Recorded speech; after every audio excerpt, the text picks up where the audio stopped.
I'm Hannah. And I'm Matt Hannah. And this is Horror Hour with the Hannahs, where we talk about all your favorite scary movies. And this week we are joined by a very special fun guest. We are joined by Rick from Rick's Horror Review Show. Hey, Rick.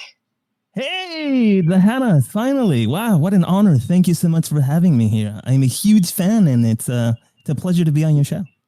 Well, thank you very much for joining us. Yeah, we've been looking forward to this one. We've been kind of like low-key in the talks to do this for a couple months, and then some personal stuff on our end got in the way, but I'm glad that we're finally doing this. Me too. That's okay. We're here a little longer than we'd wanted to, but we're here.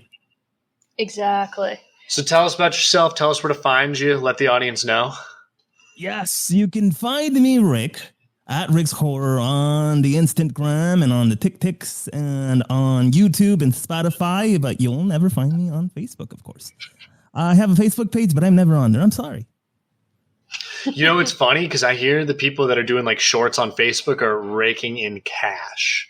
So maybe we should get on Facebook. Yeah, because I have to. No, I don't know. We aren't either, but that's something I hear. But I think it's because it's pretty much lawless over there on Facebook. I was doing it for a little bit, and I just was like, I absolutely don't have the energy to keep up with all of this shit. I don't have it in me to do all of it. So, you want to give us a little pitch? Like, tell us about your podcast. Yeah. Okay. Well, the old podcast, I do review stuff. I have episodes where I just do like short reviews of films, especially if they're new or they just recently released in the theater. My kind of stuff is comedic. I think it's funny anyway. It makes me laugh when I listen to myself. But I tend to do improv, and so what I'll do sometimes in some of my episodes, the longer one especially, is I'll improv an entire movie. I'll take scenes, and I have a crazy weird brain, and whatever pops into my head is as I read a prompt is what I'll play out, and I do crazy voices and all kind of stuff that about 10 people like listening to. So yeah, that's Rick's Horror Movie Review Show. Love it. Well, I think I'm my biggest fan in terms of comedy as well. So I understand. I feel like that's a man thing. For sure. I'm hilarious. I know. I make myself laugh all the time. Yeah. Stuff just pops into your head when you're watching this kind of stuff. Maybe it's just the way we deal with like intense horror or, scary situations. I know that's how I deal with it. No, I definitely get that. And I agree. There are definitely some movies that we'll watch where we start just like panic riffing, I feel like. Mm-hmm. And I feel like it does make it like, it helps you survive through the scary moments for sure. Mm-hmm. Mm-hmm. Yeah, totally. It's just, I'm not like laughing out loud or doing these kinds of things, but I'm definitely like, oh no, oh Lord. Oh no, like just doing stupid voice. I mean, essentially what I do in the show is what I'm doing is I'm watching a movie. Mm-hmm. Well, I guess we can start talking about what we watched this week. We went and saw a new-ish release in A Violent Nature. Yeah, theatrical release at the very end of May, so definitely still on the newer side. Yeah, In a Violent Nature came out this year, written and directed by Chris Nash. And the cast is all no-name people, except for Lauren Marie Taylor. That's the only cast member who has a Wikipedia page. And that is the woman driver at the end who picks Chris up when she's running away from the killer. And she actually played Vicky in Friday the 13th, Part 2. So that is our only... I've seen Friday the 13th, Part 2, and I don't remember anything about it other than he wears a bag on his face. I mean, and it actually, her page credits her as a scream queen. I'm like, really? That's all it takes to qualify you to be a scream queen? It's like one movie? Okay. Listen, a lot of people have been in Friday the 13th movies. I don't know if it gets you much of anything. Yeah. Well, listen, I don't want to anger any Friday the 13th fans listening out there. So yeah, great movie. You're allowed to. We have before. We reviewed it and we both shit on it so hard. We both hate it. So. Oh, okay, good. I hate those movies. Yeah, we will be talking about those because I think obviously they're very much linked to this. So, is there any other background you want to give us on this one, and then we can do a little non-spoiler chat? So I was going to say, I'm pretty sure this is Chris Nash, the writer-director. I'm pretty sure this is his first feature film, if I'm not mistaken. And it is the widest release for any IFC film ever. I had the biggest theatrical release. IFC is the production company. Followed. Very So interesting. those are really my only fun facts, beyond the fact that this movie started filming in one location, and between the location just like not working as well as they wanted it to, not looking as good, and then the original Johnny having some health complications, they moved production and they basically filmed everything all over again. So they had to do like, I think I read somewhere it was like almost 70% reshoots. Oh my goodness. Well, and it shows, I would say, in some areas. I kind of want to see what that 70% footage looked like. Are you telling me they shot 70% and they came up with this? Oh my goodness. So I'm going to get us started on the spoiler-free chat. Okay. And I will say, and Rick, I'm sure you can understand. Back of the box. Back of the box. My bad. Go ahead. Are we keeping it spoiler free, by the way? Is this all spoiler free? For like 10 minutes and then we'll go all in. Yeah, Gotcha. We'll announce it when we're ready to like go full at the movie. But back of the box summary for those who might not be overly familiar with this film. It follows a mute killer who is accidentally resurrected from his grave in the Ontario wilderness by a group of teenagers whom he then begins stalking and murdering. And if it's not very clear in there, it's kind of important that the gimmick of this is that it's supposed to all be from the killer's perspective. Yeah. That was how they marketed this. That's probably why it was the widest release. Mm-hmm. It's because they're like, we can sell this gimmick. So, spoiler free, I have to say, as someone who really does not like the Friday the 13th franchise, I really like this idea on paper because I feel like it's a fun deconstruction of I don't want to say a genre I dislike. I'm putting Friday the 13th under its own genre altogether, which is bad slasher movies. Plenty of good slashers. There's plenty that I do like. And so I, on paper, really like this idea. In execution, it did not work very well for me for the most part. And Rick, I'm interested to hear your take just off the bat, like yay or nay on this one. Well, interesting, and I appreciate new and different takes on anything, right? So I loved the trailer, to be honest with you. I thought it was an interesting trailer. It was well cut. It was well put together, well paced trailer. And I was interested in. I'm not a fan of slashers, to be honest with you, but it did enough for me to want to watch the film. So, like you said, though, on paper, the execution, on the other hand, Yep. So I think we're on the same page. Yeah, for the most part here. I also wasn't vibing with it. I also had higher hopes based off the trailer. I found the trailer really compelling. I thought the core premise of following from the killer's perspective was really interesting. But I felt like for me, it kind of lost a lot of the tension and suspense coming from the killer's perspective, at least the way that they shot it and everything. I just was like, I didn't feel as scared for the victims. I didn't feel as tense. I didn't feel like I was like waiting for something to happen because you knew what was going to happen. So I feel like it didn't have like the same build up or dread for me that other slashers outside of Friday the 13th, because again, I think that's a whole different thing for me too, have.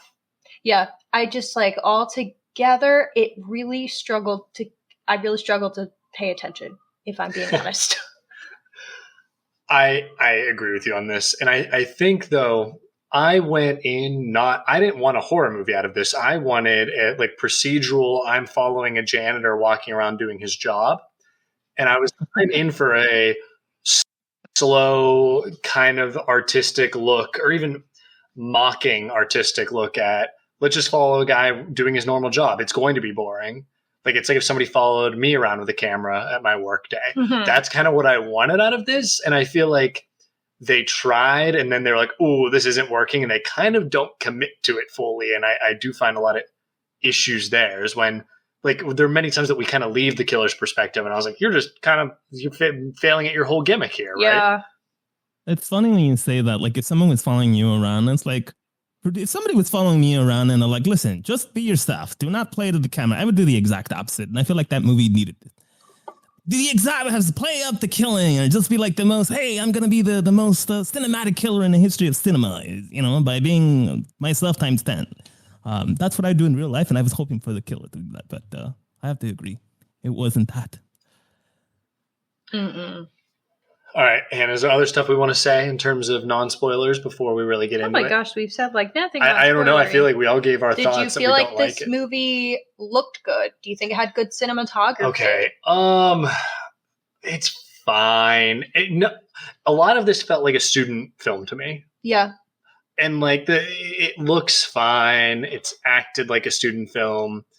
It is written like a student film. Well, that's why I actually was trying to look up the budget before we recorded, because I was like, this has to be a shoestring budget based off of the everything about it, like the no-name actors, the like cinematography just being kind of like nothing special, the filming in the woods and really nowhere else. I was like, this really can't be that expensive of a project, but I could not find a number anywhere.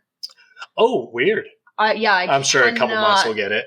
Figure out how much this costs to make, and I'd be so curious. Like, if it's more than $5 million, I will eat my shoe. It would be $5 million. Most horror movies don't cost that. That's funny. Like, God, I'm gonna be that guy. But I mean, how hard is it to shoot in the beautiful forest with beautiful outdoor lighting to begin with?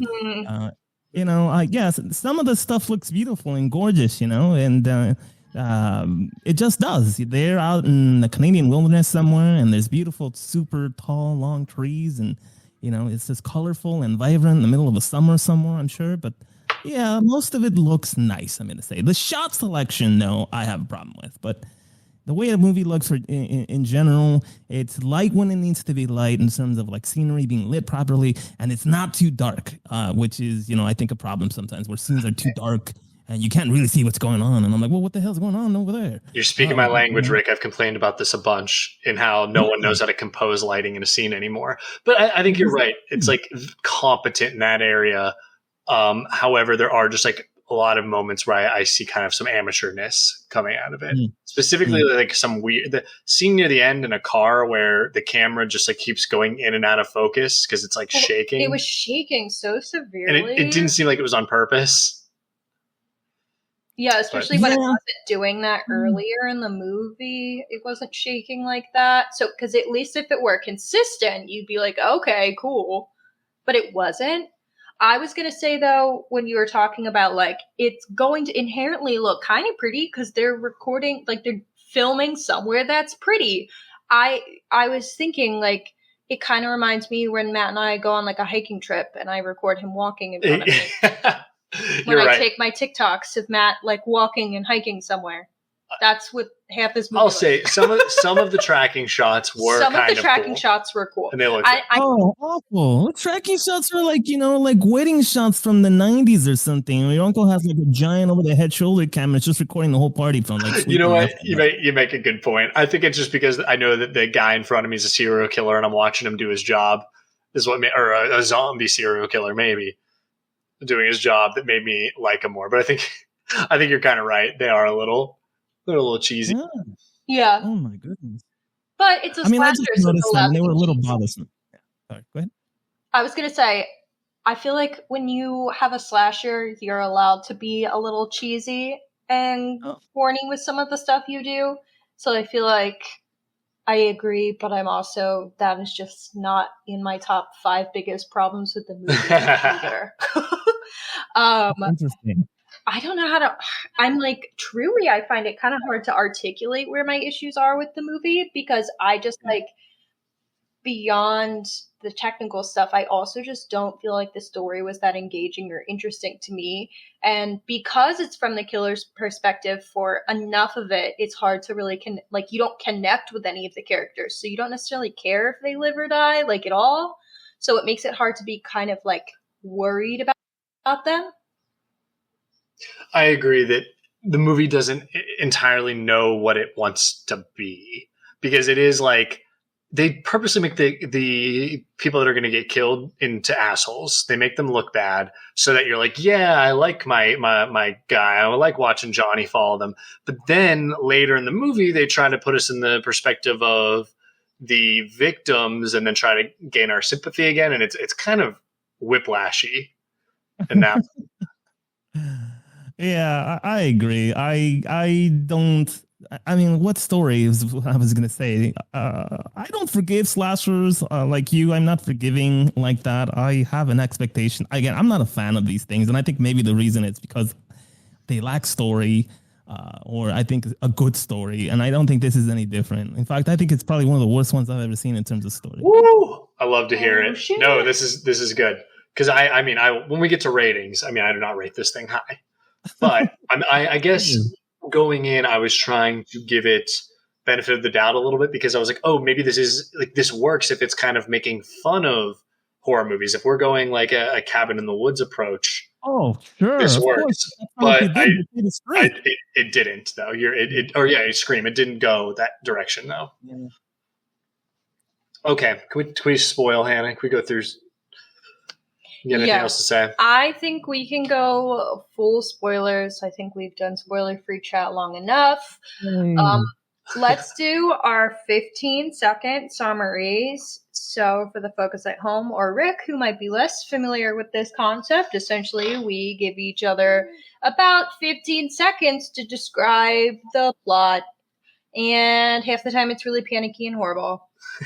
So that is what we can all expect from my performance, at least. We won't make you go first, Rick, so you can understand what we do here. Okay, I can go first. All right. Are you ready? Yep. Go. Killer kills people. Boo. Done. Done. 2 son. seconds. 2 seconds. New record for me. Okay. All right. You gonna do a real one? Sure. I'll do a real one. Okay, go. All right. So this killer, Johnny, wakes up because the group of teenagers takes his necklace. So then he hunts them down and kills all of them trying to get his necklace, and then eventually gets the necklace. And for some reason, the perspective changes from his to the final girl's perspective, and then they try to give us a lecture about violent nature, like the name of the movie, and it's dumb. Hey, you went over 15. I know. I needed to get it out of my system. All right, Rick, you ready? Yeah. All right. Let's go. Okay. Okay. Okay.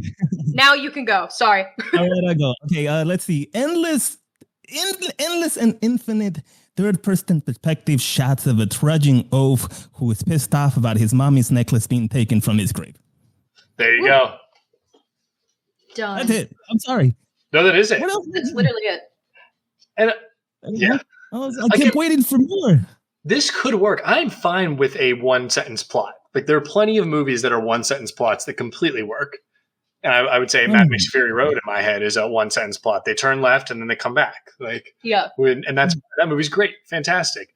This is not fantastic. No.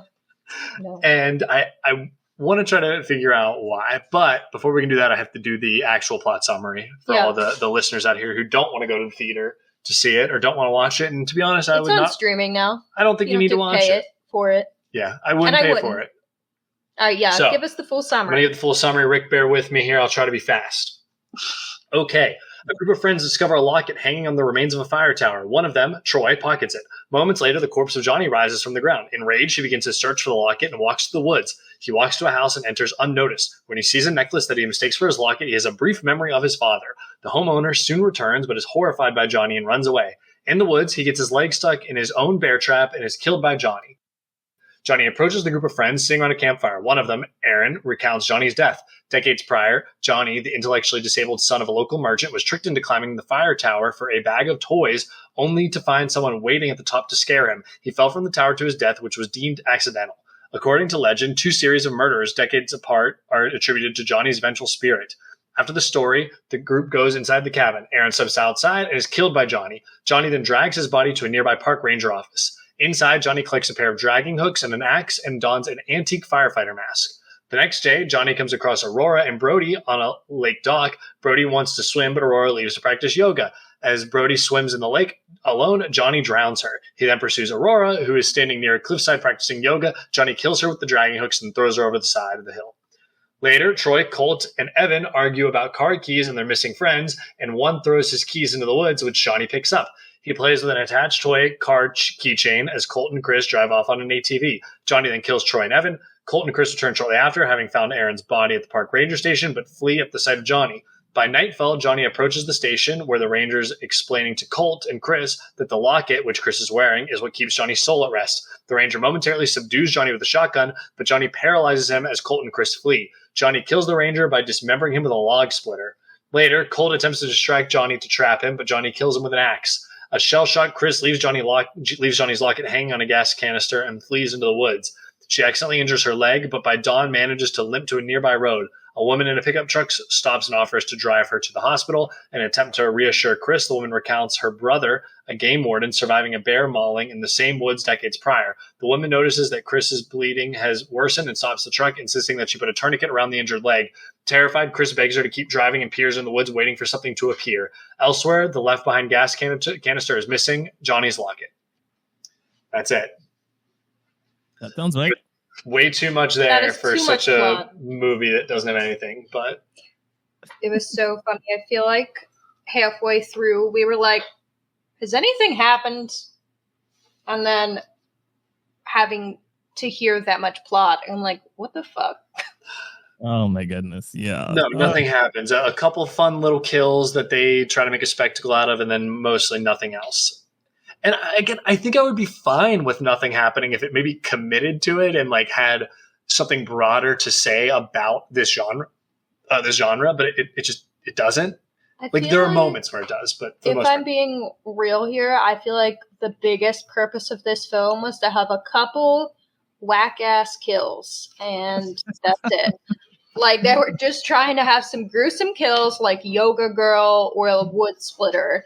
And Yoga Girl, Wood Splitter. I like that they have a thing online. You're right. That's what they call them, right? Yoga Girl and Wood Splitter. Yeah, absolutely.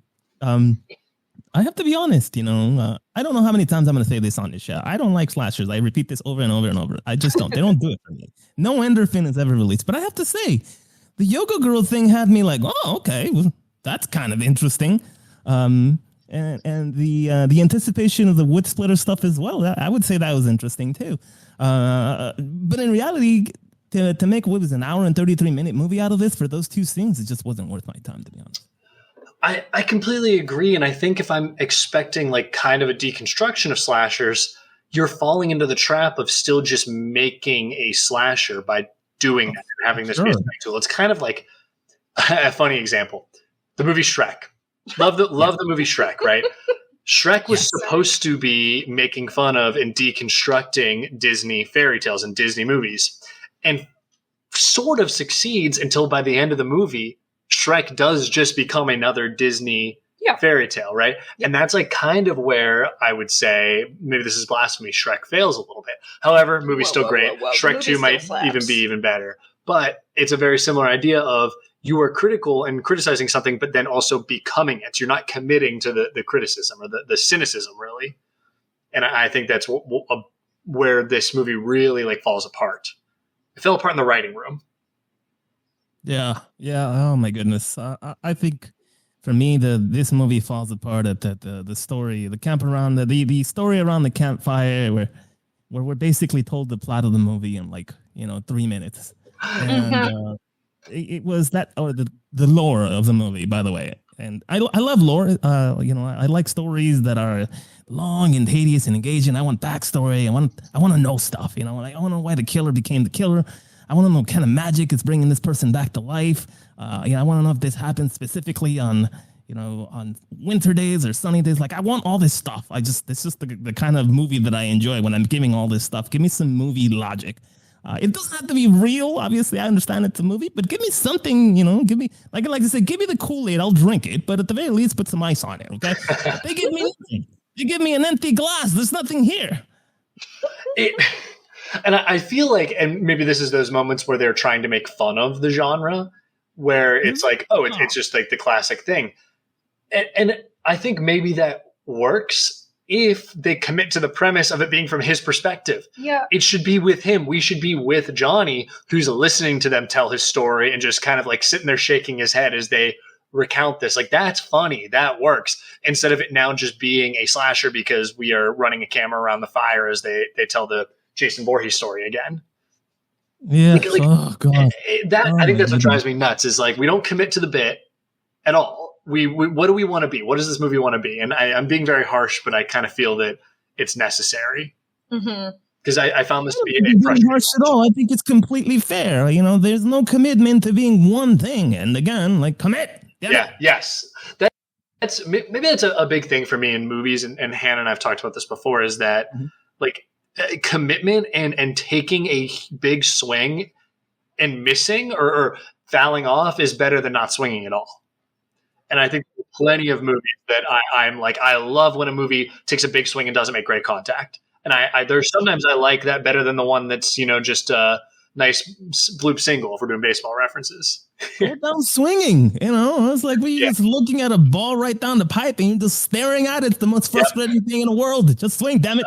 I completely agree with you. So I'm trying to think about what else I want to say about this other than complaining. Do we have any nice things we want to say, if any? I don't. Okay. Damning. I don't know. Like, I wouldn't give it as bad of a score as I gave Friday the 13th. Or Annabelle, because that's blatantly like disgusting. But I don't know why. Like, I really am having a hard time trying to articulate why I wouldn't call it that bad. And I think it's because while the gimmick is still intact, I'm intrigued enough. And I do like some of those like long shots of him just like walking in the woods. I'm entertained enough that I wouldn't be like, poop, 0 out of 10. But there's nothing like... You like those shots, Hannah? Sometimes I think they're. I think that they are promising something that we ended up not getting. So it's a problem. And I think again on paper, I'm like, oh, this would be entertaining. This is like a funny idea to treat a slasher villain as like someone just doing their job. Like, well, honey, got to go to work today. Teenager got to get killed. And like that, I think that's why you like those shots. Is like they look fine enough, and they remind you what you were promised and that you didn't get. Yeah. Like I said, they're very beautiful. They're in a beautiful location, beautiful setting. Yeah, very green, very lush. Yeah, maybe it just reminds me of like a hiking trip I've been on. Yeah, you just want to. That's it. I think it's just. I read online that go hiking. Yeah, they were like, oh, in a violent nature is a sort of a play on words. It's like we find ourselves in a violent piece of nature, a place in nature, right? And I read somewhere a review that this was supposed to be like an art house that combines nature documentaries with slashers. And I was thinking to myself, oh, that's exactly the kind of thing I never wanted to see. But here it is. You know what? You make a great point. I also read that Nash said, we always wanted to treat this almost like a nature documentary. It's lulling you into a sense that the danger isn't quite there. When you see tourists getting really close to bears, they're like, oh no, look, it's not doing anything. It's fine. And then all of a sudden the bear turns around and charges at you. You're way too defenseless and you just have no idea that they're capable of this much power and brutality, which is such a funny quote because I do love my national park system and I get so enraged when people get like gored by bison and shit. And I'm like, well, that's your own fucking fault, dumbass. So like, that's what it gave me. I was just like giggling. But I'm also like, the tourists getting really close to bears, they're being fucking stupid. Like, it's your own fucking fault if you're like defenseless and powerless, which like I think he is saying, but and I think this movie does make a lot of comparisons to like him just being a wild animal and like not a person, but like that just doesn't. Well, they failed at that too, though. It's not, shoot it like a nature documentary. Then again, that's funny. This movie, I feel like this movie should have been fun. If we got Snoop Dogg to narrate this, yes, like I would have been so in. Unironically, yes. Yeah, if it was a little kid, right? I mean, there's the one scene, and maybe, like you said, they didn't commit to one or the other thing because there's a scene when predictably somebody launches a set of keys and they land directly in front of him. Good Lord, what an arm! And he picks up the keys and there's this little toy car, a Christine, if I'm not mistaken. I don't know what it is. And he sits down, drops like his hatchet and starts playing with this car. And I'm like, what? He's just a little guy. So that's the drag hook killer and axing people to death, and you're here sitting down playing with a stupid little car. Oh my god! So that's the scene. That's the scene that works for me, though, because I feel like that's committing to the bit. That's what you think was because he's supposed to be playing like this killer, and I think it's making fun of Jason too, who's supposed to be basically like child-minded as this killer. So that makes sense to me. He's supposed to be this like this like little kid almost, at least in like intellectual capacity. And so that is what I want the whole movie to go with, that bit, you know, and do that. But that's where it work. When he sat down and started playing with the car, Matt and I like both yelled, "Oh, he's just a little guy." And that was what I was saying the whole time, was like, you make the victims the bad guys, make him the hero. Then this becomes like hilarious and like really is an actual deconstruction of the genre. Instead, we just got the same bullshit, but from a different perspective for half of the movie. Like, right. It's just it's infuriating. I think it's because I'm looking at something that I think could have entertained me and just like failed. So let's talk tension and scary. Sure. Do we find this movie scary in any regard? I'll go first. No, and I don't think it's supposed to be, but it does actually become genuinely unsettling when we are with what's her name, the final girl in the car, because I kept thinking something was going to happen, and I don't be scared right now because I didn't sign up for scary with this. I assumed it was going to be kind of silly, but I do think. I was like, oh, damn, you actually have it in you to make some tension, to make something scary. Like, maybe commit to one or the other. Make a scary movie, make your funny movie, but don't combine them and end up with neither in this one. Unless you're Sam Raimi. And then you're allowed to be funny and scary. Yeah, I agree. I reviewed this one yesterday. I give this one, I think, a 0 on the scary scale that I have. I don't think this thing was scary at all. Like, I see a bear, I'm not standing there like looking like an idiot. Hey, honey, look at the bear standing on his legs. You know, I'm running. You know, like, which is why I don't like monsters anyway. I feel like all these characters are always really dumb. So I don't think it was scary. I never felt scared, but I did feel unsettled in the end. I was anxious. I was very, very anxious. I was anxious about when this woman, the woman, was gonna, finish her bear story, and the whole idea of her suddenly wanting to stop to put a tourniquet on the girl's legs really made me even more anxious, and I didn't like it. I was convinced that it was Mom, because I don't think they said anything happened to Mom. I was like, oh, this is definitely Johnny's movie.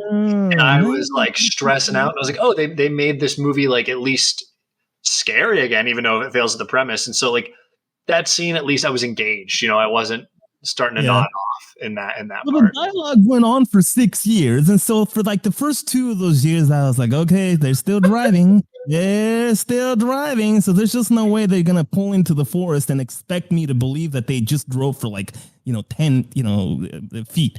And once it went longer and longer, and I just felt like it just needed to end. I didn't think it was anything other than like this woman's just just bad writing. Oh my goodness, I can't even articulate what I thought at the time. Oh, the writing in that scene is also awful, because they're like, let's just tell you what we were trying to say with the movie all at once. Yes. Except like the thing we're trying to say is kind of dumb about the bears and how it's he just has violent nature and he's an animal. Animals don't get too hung up on reason, Matt. I just was like, but unfortunately, I like had trouble listening to it because I was like, oh my God, he's gonna somehow walk 16 miles in the time that it took them to go. I was like, I'm ready. Point. It's that is gonna walk, hyper speed for sure. It is really interesting that it was able to build so much tension, even though we logically know he cannot be where they are unless they just drove in a circle. Like, he logically all he does is just stroll. So he logically could not have caught up to them, and yet we're so shocked that he doesn't show up again. It's because of our preconceived ideas of other slasher movies. But it really does, because of that, like, manage to give you like 10 minutes of like tight chest anxiety. Yeah. And that's my one positive, I guess. That's my one positive on this movie, is that worked really well for me. And I saw it on Reddit. I think I was just like reading what people generally thought of this movie, like audiences, and someone mentioned that the final victim is traumatized to the point where she doesn't even want to be around the trees, even though logically, again, we know, and she probably knows, he can't show up there. But in a way, the trauma of the victim is transferred to the audience through that scene, because we're also having the same reaction. I agree with her, but I think she's giving the director way too much credit. That is fair.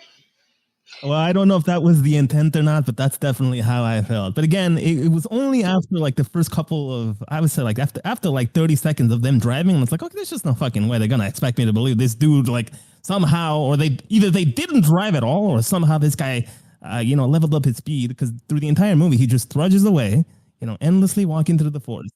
So after like 30 seconds, there's just no way that this guy's gonna come out, even if they're putting the tourniquet on. But And I'm gonna bitch one more time because the setup of the movie wasn't supposed to be that the trauma gets brought onto us. The setup of the movie was I get to follow the killer doing his job. So how did we get to point B here? Even if I liked that part, that's again, the thing I liked was you failing at the gimmick, which was, and maybe this is a marketing issue, but it felt like the setup was we were supposed to follow him the whole time. So I don't know. That's my big complaint. But so what do you want to see? What would you have done? Like a third person perspective of this dude, I don't know, jumping in his daddy's car and suddenly drives on like in a Grand Theft Auto sort of scenario, and he chases them. Maybe. I don't know if I would have done that. I don't know.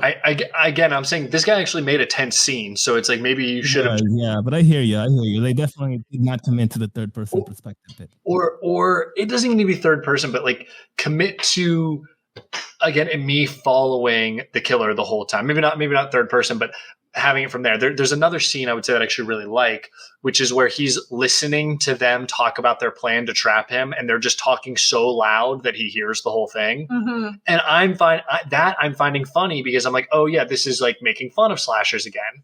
And then of course, like the second they go to try to do it, he just turns and axes the dude in the face. And I giggled and I was like, oh yeah, that's like a funny thing. We're making fun of the trope, like that they think the killer's dumb and he's not. Cool. But then again, we just lose that premise immediately after as well. Interesting. It wasn't. I read that he's supposed to be mute. Obviously, if you saw his face, but we can get into his face. By the way, I think we should get into his face and the mask. Important items for a slasher. But I also thought he was deaf, considering the trudging was just him like crunching branches. Oh, by the way, actually, I have like high frequency hearing loss. I don't hear birds. But when what was her name, Kimmy, at the end? When she was running around, I heard birds and all kinds of lively stuff going around. But the entire time we're following him, all I heard was like leaves crunching. Oh, interesting. I didn't even think about that. I do not know. You know what I mean? Like when at the end, when she's running away from him, it's lively, and now you can hear like a bunch of different sounds in the forest. But when it's just him, it's like. I did not catch that at all. I'm moving just like him right now, by the way. Picture that. As I do that, just trudging away here. Let me get up and do this for you guys, even though you can't see it. But yeah, I thought he was deaf too. So how is he hearing, or how is he listening to them? And I have no idea. Well, yeah, and I think even if he is genuinely listening to them, he, I don't think he's processing what they're saying anyway. So, yeah, you're reading a lot into it. Like, oh yeah, absolutely. The writers are like, yeah, we totally intended for this to be like, his force, yes. I didn't think of that shit. They're just like, well, let's put this guy there, and he's just watching the girls, and that'll be scene 10, and then we'll go take lunch after this. So I want to step away from the movie for a second to ask you some questions, Rick, since we talked about slashers in general, but we can come back to it. So you don't like slashers, but I'm going to ask, do you like A Nightmare on Elm Street?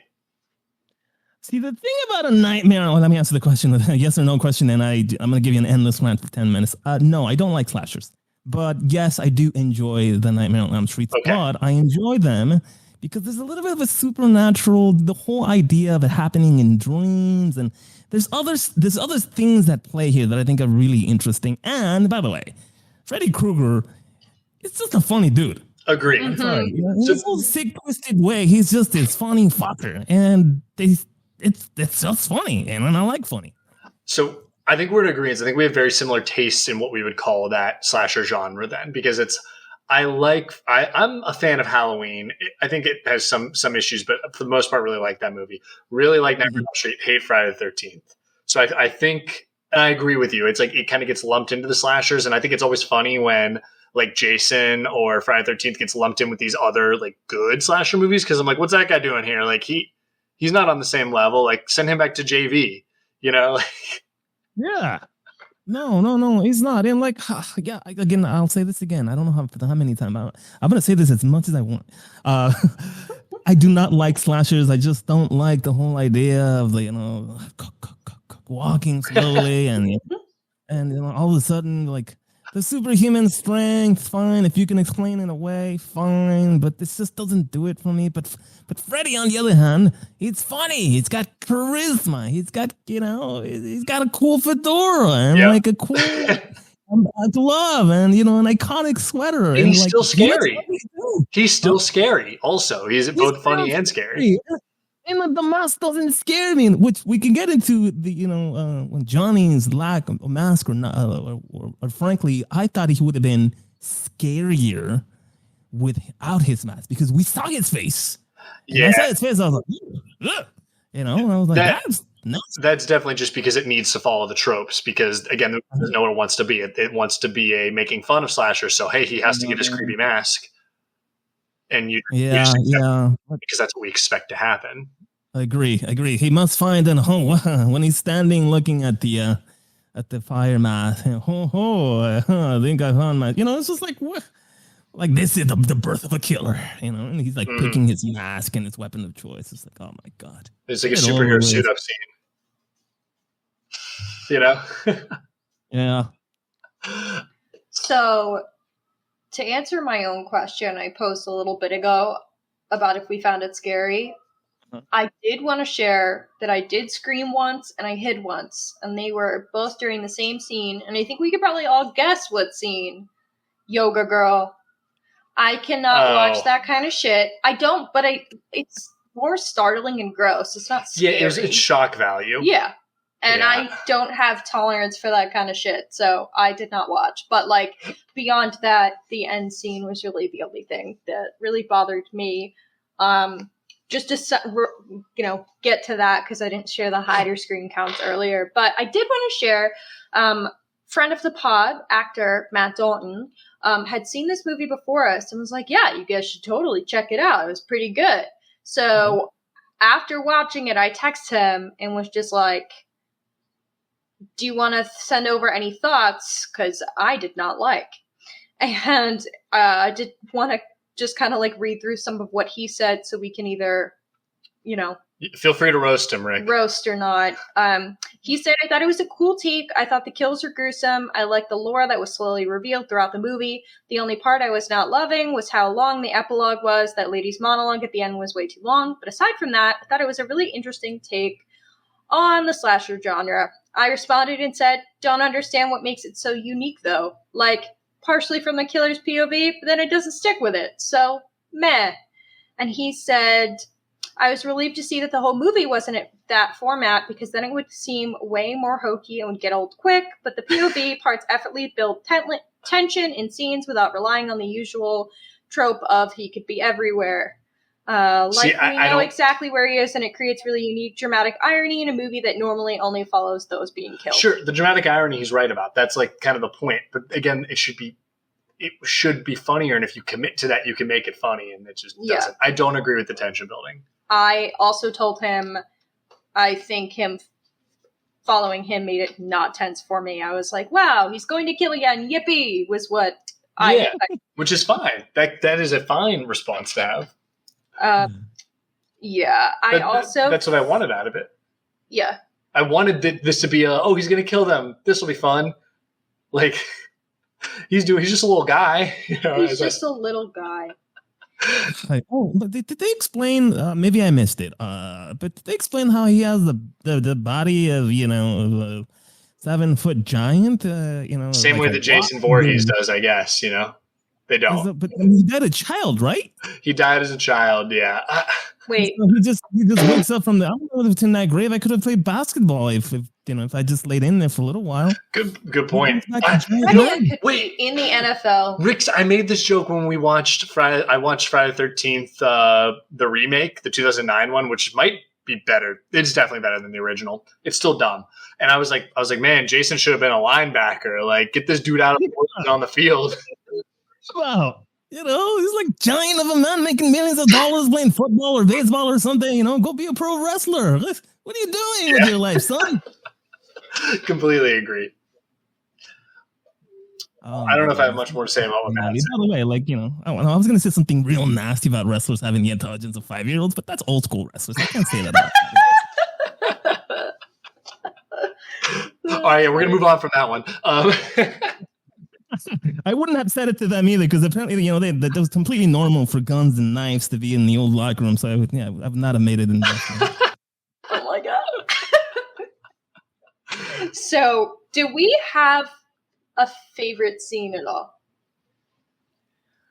Do I have a favorite scene? Yeah, you know what? I'm going to sound so cliche, but I really did enjoy the scene, the yoga girl scene. I really did, and I'll tell you why. Because I'm not a fan of gore. I'm not a fan of slashes, but for some reason, I thought it was creative.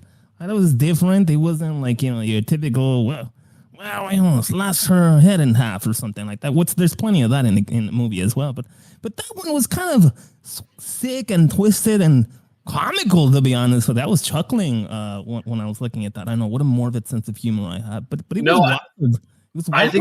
I think that's a moment that is supposed to be played as funny because she's doing yoga and he stretches her, right? He puts her in a knot. It was really flexible. Look at her. Yeah, and I gotta say, I think that's where this movie is successful, is those moments. It's just that should have been the tone of the whole thing. Is something like that, right? Yeah, I agree, but this wasn't. So I'll say I think my favorite was probably when he was just watching them and they were coming up with the plan, and then he just completely ignored it and just axed that dude in the head when he was trying to be the distraction. That made me giggle. I was like, oh, that's funny. Like that they're just, especially because again, it was from his perspective and they were talking loud as shit. And like they thought they were whispering and he's just standing there, just if he can hear, I don't know. But basically we were hearing every word they were saying. Yeah. And it made them look dumb. And that was funny to me. And that was like the tone I wanted. So the athleticism on that guy, he could have been a pro pitcher to turn around so quickly and pick off a runner trying to steal, third. Incredible. Or first. That was, dude, so fast. Yeah. No, you're right. Yeah, Johnny had a missed career as an athlete. He ripped that axe at someone too. Yeah. He could do anything. Send this man to the Olympics. I would say my favorite scene is pulling over to tie the tourniquet. That was my other, so I'm glad you said it. Yeah, I thought that was the tensest moment of the movie, even though realistically you knew it would be fine. I didn't. I thought he was going to show up, or I thought she was going to be Johnny's mom and be like, and then she was going to be evil. It was going to be like a Jason's mom thing. Mm-hmm. And I think, that one plays into like a little bit of the Texas Chainsaw Massacre. The whole family's in on this kind of thing, right? But I'd never thought about it. I just was hoping that it wasn't something stupid. But you know what? I also thought of that. And then I was like, you know what? I would much rather be watching the Texas Chainsaw Massacre right now because I love that movie. It felt a little bit like it in some scenes, not in a good way, I would say. But I hope you like Texas Chainsaw Massacre because I don't count that as a slasher. Oh, well, I don't count that as a slasher either, but I did enjoy it. It's it's an iconic film, and it was different and for what it was. And by the way, it shows no killing on camera. Incredible. Oh, good point. Yeah, usually it works better that way. And it's so well done. It's all in your brain, I really do love that movie. I'll go as far to say that I think that's one of the most important American films ever made. So was that in that coffee table book? I'll have to look if it's in the coffee table book or not. We have this coffee table book that's like 1,001 films you have to watch before you die. It should be. Of the entire horror genre, I do think that would be in there. I think that would be the most important one to put in there, at least for like early, not early horror, but like that era of horror, the 60s. It's a pillar. Of course, it has to be seen. It has to be, studied and understood and explored. It's just important in the history of. And I think it stands out as a good film beyond, I think, some of the others in that genre. Like, there's a lot of like technical proficiency that goes into it that I think it just like really nails. But this is not an episode on the Texas Chainsaw Massacre, although I wish it was. We already did one of those. I know. That was one of our. Do a retro like. No, that's all right. I wanted to ask also, since you hate slashers, do you love the movie Scream? I do love the movie Scream. Good. I do too. I scream for Scream. I do. But, it's so meta. It's so funny. It's got, it's got so much funny stuff in there. I love that movie, and I've probably put it in my top 5 horror movies of all time. I feel like, and that's another one I find to be very important. Kind of ushered in a new era, honestly. 100%. I think that's the trendsetter. All right, good. I assumed you would like it since you hate slashers. I feel like you have to have seen some bad slashers to really appreciate Scream. But I think that one's really interesting because it's smart, and I like smart stuff. Completely agree. And that's what makes it a good movie as well. It's a slasher, it's got slasher elements, of course, primarily a slasher, but it's intelligent, it's meta, it's making fun of stuff, which I think is what I really enjoy about that. I agree. So before we wrap this up with ratings, I did want to share a terrible take I found. I think this one's particularly funny because it's not from Twitter or Reddit or Letterboxd. This is from the head of AMC Network's film group, Scott Schumann, who said that In a Violent Nature has been steadily making waves for redefining the classic slasher genre, and the film will have a lasting impact in the horror space. Sorry, Scott. I don't think so. Yeah, I don't think so, Scott. I think we've explained this whole episode why we don't agree with Scott, but yeah, you're incorrect, sir. We're past the need for slashers. Like it's fine. We had the moment. It's done. If someone wants to make another Scream movie, sure, I'll probably go see it, and that's fine. I think we're past the need. It really needs to take a big leap, which I don't think this one did. No. So maybe we can do slashers if somebody actually does innovate, which is what this promised, and it didn't deliver. Yes. And that's why I will forget this movie in 2 days. I hope. I would like to forget it. Well, let's move into ratings so we can put this behind us as soon as possible.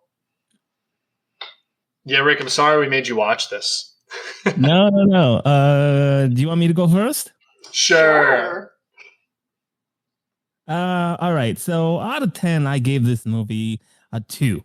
And the reason I gave this a 2 out of 10 is because, again, I like that they try to do something different. Okay, that's one. And the other two, the other one I gave it because, again, I really enjoyed that yoga scene. I thought it was interesting. I thought it was different, and it was funny, and I like funny. Very reasonable take. So if you come to me, I'm also very close to that. I give it a 3 out of 10. I think the reason I moved it up a point is because I am comparing it to other movies that I think are worse. And at least in this one, I was like intrigued. There were moments that I was enjoyed and entertained, but overall, I think it's pretty much a failure. But it's not gross. I think there are some horror movies we've talked about, like Annabelle, which I find to be just a very gross horror movie and have a really awful message. And so that was lower. So 3 for this because it's better than that. I was going to give it a 4, but I'm having trouble articulating why a 4 and not lower beyond the fact that I gave Annabelle a 3. That's enough. Your rating. Your rating. It's true. I always tell her and that. ratings are so arbitrary and personal and subjective, but also I still feel like a 4 might be wrong. There's enough in this to be entertained. That is what I'll say. It's not like it's a piece of shit. You know? No, that title definitely belongs to The Collector. The Collector? I don't even know that one. Oh, Lord, don't watch it, please. Now that I say it, it's not. You didn't know about it. What have I done? Oh my goodness. The Collector. I'm pretty sure we have a friend who really likes that one and said it's his favorite. I mean, maybe he's just trying to make us watch a bad movie. Yeah, that does sound like something he would do. Put me and that guy on a show and let's have a conversation about that movie. Man. You can fight it out. Well, maybe. I mean, I'll watch it for another episode. Oh, no, I'm not. Yeah, you should totally watch Rick, I think you should cover it. We'll come on to yours and we'll all watch it. There you go. Perfect. Okay, you guys watch it and then we can cover it on our episode. Maybe I watch something bad. What if I like it? I love this movie, bro. I don't know what you were saying, man. You don't know anything about horror.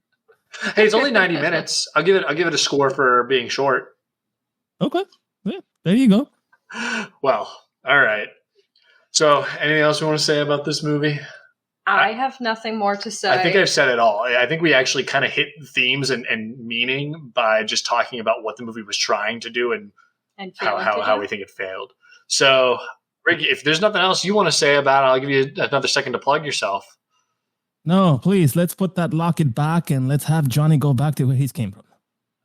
He could still be out there with the locket. We don't know if he went to sleep. No, please, Johnny. No more, Johnny. No more of your trudging ways. Just stay away from me. That's me, like if he was chasing me. That's you when they released the sequel. Oh, no. Yeah, exactly. Absolutely. I didn't take the necklace, Johnny. Where do I want it? Rick's going to be sitting in the theater when a trailer for In a Violent Nature 2 comes up and starts screaming. I think I'll start crying. Oh, my goodness. Anytime I see a trailer that looks ridiculous and I don't know what it's for, I'm going to leave over to Hannah and be like, I think this is In a Violent Nature 2. Because the one I was doing before was San Andreas 2, was what I kept saying. It was every trailer. I still like San Andreas too. It's a good joke. Oh man, no. All right, Rick, tell us give us your plug again. Tell us where to find you one more time for the listeners. Yes, you can find me, Rick, on Spotify at Rick's Horror Review Show. You can find me on the Instagram, like the kids say, and on the TikToks. YouTube, of course, the show's there. You won't find me on Facebook, although, as I just learned tonight, you might, because a lot of morning have been made there. But I do horror review shows with a sort of a comedic take. Again, as I said earlier, it makes me laugh, and, audience in one. And, thanks for having me on. Well, thank you for joining us. We had a lot of fun tonight. I liked your takes. So you made me laugh. Yeah, we've been giggling over here. So you at least have made two people laugh outside of yourself. Guys. Well, I think that about wraps it up. I've been Matt Hanna. As always, I've been Hannah. Thank you for joining us. Rick, thank you again. And for the audience, we'll see you all next week. Bye.